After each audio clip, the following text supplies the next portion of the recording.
Hello, wonderful people of the world. Welcome to My Life, My Rules podcast. Tempat kita bicara soal isu-isu penting yang membentuk cara kita hidup, berpikir, dan bertindak. Aku Angie. Dan aku Lala.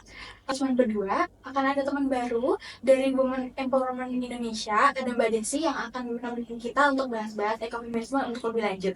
Stay tune ya. Hai guys, jadi di sini kita udah nggak berdua lagi, udah ada teman baru kita, Kak Desi, perwakilan dari WEI. Karena ada Kak Desi nih di sini dan kita lagi angkat topik ekofeminisme yang sesuai dengan Kak Desi banget nih. Mungkin Kak Desi banyak pengalaman ataupun edukasi tentang itu, jadi mungkin di sini kita bakal tanya-tanya lebih lanjut kita. Next pertanyaan mungkin dari saya Kak. Iya. Tanyaannya tuh apa sih menurut Kakak definisi dari ekofeminisme itu sendiri? Sebenarnya isu teman-teman kan bawa soal isu my life, my rules. Ya, my life, my rules. Soalnya you biar rules ya. Ini nggak apa ya, kita cerita aja karena sebenarnya kalimat my dan your itu kayak, kalau your itu kayak ya udah lo gue gitu. Tapi ketika my itu lebih membawa sebuah perjuangan bahwa ini adalah tubuh kita. Ini nanti ada kaitannya sama ekofeminisme juga. Ini adalah tubuh kita dan kayak apapun sebutannya, Tuhan, semesta, Allah atau apapun itu, teman-teman itu diberikan tubuh yang memang maksudnya dijaga gitu, dijaga dalam artian kayak yang punya rules, yang punya hak, yang punya andil itu adalah teman-teman sendiri gitu. Nah makanya akhirnya aku ubah termnya, teman-teman kayaknya my life, my rules, atau my body, my choice itu juga boleh gitu. Sebenarnya kaitannya dengan ekofeminism di WI, kita 3 tahun itu berturut-turut soal kekerasan berbasis gender dan terus berlanjut selama pengalamanku 11 tahun di dalam menjadi seorang penyintas kekerasan, dan ya banyak kekerasan yang terjadi. Hal ini kayaknya nggak bisa berjalan sendiri gitu. Jadi means bahwa gender itu nggak bisa berjalan sendiri, atau kalau yang dimaksud adalah kayak human to human, tapi ada nih sisi-sisi di mana manusia itu nggak bisa hidup sendirian gitu. Maksudnya apa ya? Berarti saling berkoneksi, saling memiliki interkoneksi terhadap sekelilingnya, entah itu tumbuhan, hewan, atau yang kita sebut sebagai alam. Makanya nggak hanya bumi, tapi juga sebenarnya alam. Nah, ekofeminism kalau dalam short story history gitu, baru ini 90-an pasca feminisme itu lahir, kemudian ekologi atau lingkungan itu dijadikan sebagai sebuah gerakan baru gitu, bahwa perempuan itu dekat dengan alam, atau teman-teman biasa dengar Mother of Earth gitu ya. Jadi ada mungkin kalau Father of Earth kayak nggak kurang cocok, atau ya bisa juga, tapi lebih banyak term-term kayak Mother of Earth, pokoknya di depannya itu ada kata-kata tentang ibu gitu ya, atau tentang seorang perempuan di sini. Nah, akhirnya ekofeminisme itu banyak diterapkan, atau backgroundnya adalah kelompok-kelompok perempuan dari orang-orang yang mengalami tertindas gitu, alamnya dirusak atau wilayah mereka yang dirusak, dan sebagai perempuan itu harus bisa apa sih, harus ngapain. Intinya sih kayak gitu tentang ekofeminisme. Dan memang ekofeminisme itu kan ya mother of earth, karena memang bumi itu kan istilahnya bumi pertiwi. Perempuan itu sebenarnya asal muasal dari semua kehidupan gitu. Untuk pertanyaan yang selanjutnya, apa motivasi Kak Desi untuk fokus pada isu ekofeminisme? Karena kita sudah lama di isu kekerasan berbasis gender itu, dan tadi aku bilang kayak kita butuh untuk mengcrosskan atau intercross antara gender dengan ekologi atau gender dengan alam gitu. Nah, kekerasan yang terjadi dalam tubuh perempuan atau tubuh gender tertentu itu nggak terlepas sama alam dan sekitarnya. Motivasinya itu, makanya kita lihat lagi nih, kayaknya nggak hanya yang melakukan kekerasan itu adalah misalnya manusia, tapi juga manusia ke alam gitu, yang kita sebut sebagai kekerasan terhadap alam. Nah, nggak hanya saya kekerasan terhadap perempuan atau kekerasan terhadap gender yang lainnya, tapi juga kekerasan terhadap alam. Nah, akhirnya kenapa WI mulai untuk kayaknya perlu deh Gen Z, millennials, atau mungkin Gen apa yang udah bisa lihat Instagram atau sosial media WI untuk bisa mulai, mungkin bahkan Gen Z atau Gen Alpha udah mulai aware banget nih tentang lingkungan gitu ya. Ada berapa kita mengundang kayak Nina namanya, Dia dari Gresik, kalau teman-teman tahu. Dia seorang River Warriors, dan ya kita pernah undang dia gitu ya. Dia masih SMP kalau nggak salah, dan keren banget gitu, udah bawa isu lingkungan itu sampai tingkat global gitu.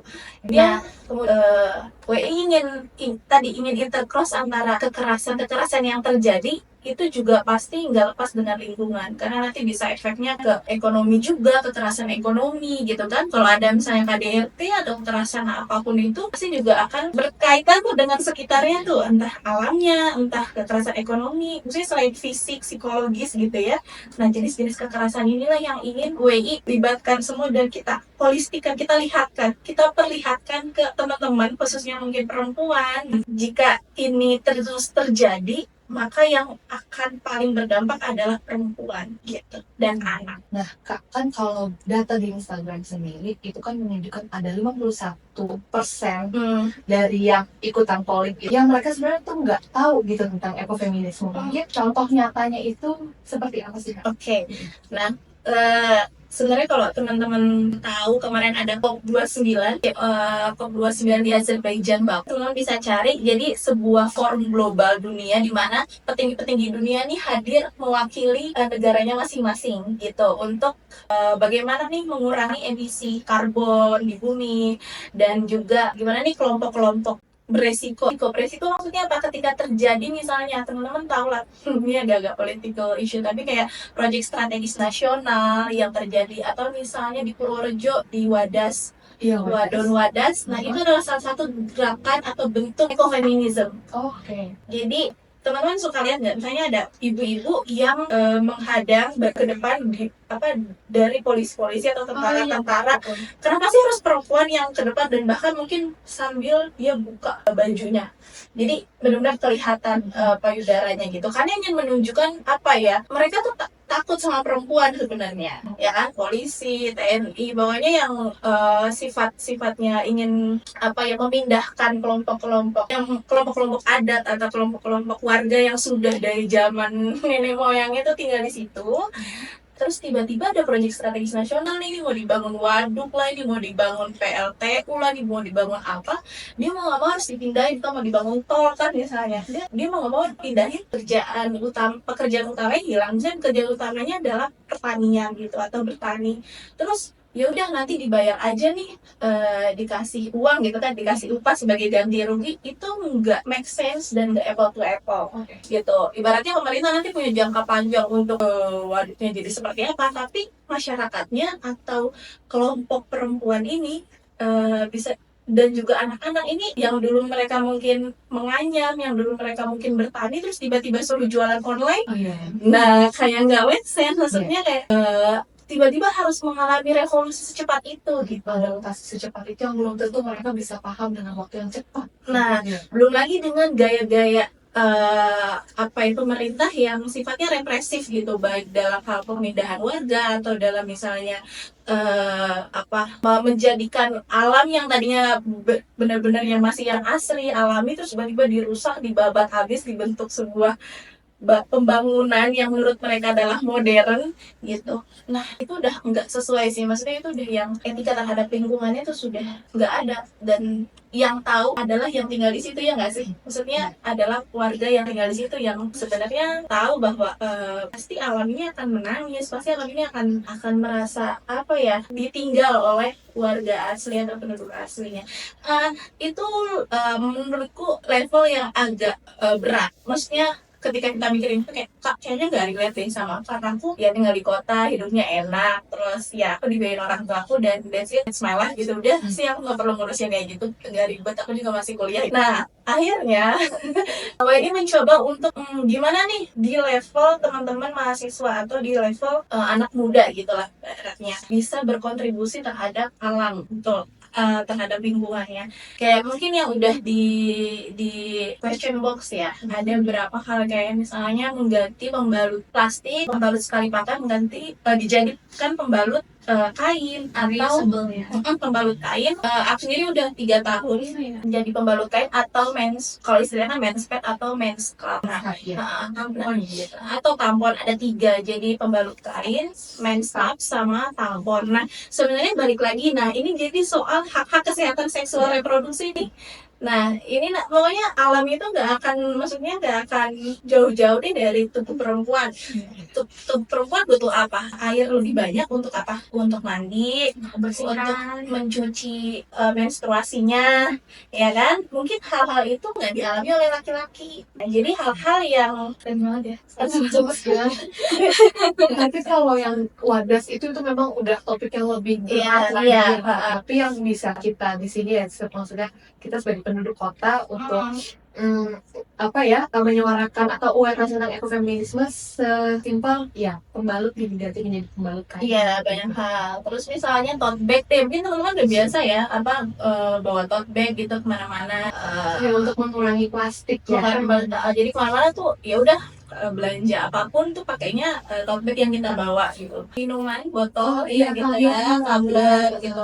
Udah pakai tumbler. Jadi benar-benar tuh misalnya ada tuh aku diundang acara terus misalnya di depan tuh ada air minum gitu, itu pasti nggak akan aku minum gitu karena ya dari plastik gitu. Dan betul, dan kayak aku juga udah bawa minum sendiri. Jadi biasanya atau teman-teman misalnya bikin event itu usahain juga minim plastik lah. Kalau emang benar-benar belum bisa zero plastik tapi minim plastik gitu. Banyak kan kayak misalnya lampu listrik yang nggak terpakai atau colokan-colokan yang teman-teman. Iya.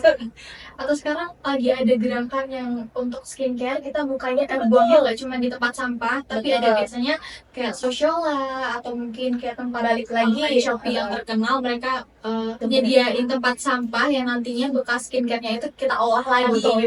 Jadi nggak yang bekas plastiknya itu langsung dibuang. Dan biasanya nanti dapat poin. Iya, benar. Terus nanti bisa dijadiin dompet online gitu. Itu juga benefitnya. Ya udah banyak mulai sekarang ini kayak gitu. Terakhir nih Kak, ada nggak nih pesan khusus perempuan yang ingin Kak Desi sampaikan untuk teman-teman semuanya tentang bagaimana sih pentingnya kita menjaga lingkungan gitu para perempuan di luar? Oke. Mungkin spesifik perempuan muda kali ya. Perempuan muda ini dalam artinya kelompok-kelompok anak muda, nggak hanya perempuan tapi juga apapun gendernya. Aku merasa bahwa ketika sekarang mungkin teman-teman merasakan udara yang lebih panas atau kadang panas dingin terus tiba-tiba panas lagi, atau sekarang kayak hujan yang mungkin udah terlambat gitu, udah di level bulan-bulan yang udah Desember yang harusnya itu dari Agustus bahkan ya. Yang zaman dulu kayaknya Agustus udah hujan deh gitu, itu kok mundur ya.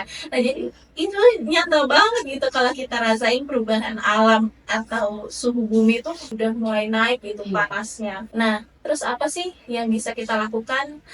Misalnya ada yang bilang, iya kayak gitu sih nggak akan merubah suhu bumi gitu ya. Maksudnya mau kamu cuma ganti jadi pembalut kain, terus misalnya cuma pakai tote bag, cuma kayak, tapi ternyata banyak nih pabrik-pabrik gitu ya, terus juga emisi karbon yang terus menerus ya, itu nggak akan berubah gitu. Ada juga yang versi kerasnya tuh kayak gitu, kayak kamu nggak akan bisa merubah gitu. Nah kalau aku sendiri di WI kayak langkah-langkah kecil itu jangan pernah baby step itu tuh malah ya kecil tapi pasti konstan. Betul. Jadi jangan pernah diabaikan, jangan pernah ya itu sih pasti nggak akan merubah apapun gitu ya. Nah justru itu sih kayak ingin merubah pelan-pelan, karena belum tentu juga semua orang mau berpindah terus nyaman dengan awalnya mungkin ini mudah Kak langsung buang selesai gitu. Sama kayak hal-hal ya perubahan kayak gaya hidup, pola hidup itu kan nggak bisa langsung ya teman-teman. Jadi ya mulailah hal-hal kecil apapun itu, mau mengubah pembalut kainnya, mau mengubah kebiasaan minumnya menjadi tumbler, mau mengubah teman-teman makan sampai habis, itu ya kan, mau mengubah pakai pakaian yang ada gitu. Ini kan produksi kita menghabiskan emisi karbon yang betul. Jadi kayak baju atau pakaian yang kayaknya itu aja tuh kita menormalisasi gitu. Saya nggak pakai skincare atau nggak, menurut dia kayak hal-hal yang nggak pakai lipstick kok nggak pakai, pokoknya hal-hal yang kayaknya beda gitu. Itu normal thing gitu. Jadi kita harus balik lagi ke hal-hal yang apa ya, kalau sekarang mungkin minimalism atau hidup yang sederhana. Ya itu sih paling sedikit-sedikit yang bisa kita ubah ya. Jadi sebenarnya nggak apa-apa guys kalau kita milih buat jadi outfit repeater, nggak FOMO sama skincare yang viral. Misalnya itu juga nggak apa-apa kayak kita buang, itu nggak apa-apa karena kita nggak pernah ada yang tahu sekecil apapun apa yang kita lakuin itu berefek gede banget. Ya, bagus banget ya tentang ekofeminism ini, ternyata efeknya tuh sedekat itu sebenarnya sama kita. Namun emang banyak orang aja yang nggak menyadari kayak gimana sih caranya untuk how to start the little things kayak gitu. Poin-poinnya ada tadi ya. Pertama apalah yang pembalut nih, pembalut kain, Pakai terus tumbler. pakai tumbler, pakai tote bag kayak gitu. Sekian dari obrolan kita di episode ekofeminism ini. Oke, jadi terima kasih sudah mendengarkan. Thank you so much ya, Thank you so much, sudah meluangkan waktunya demi kita untuk project UAS ini. Oke, see you on another episode. Thank you for listening.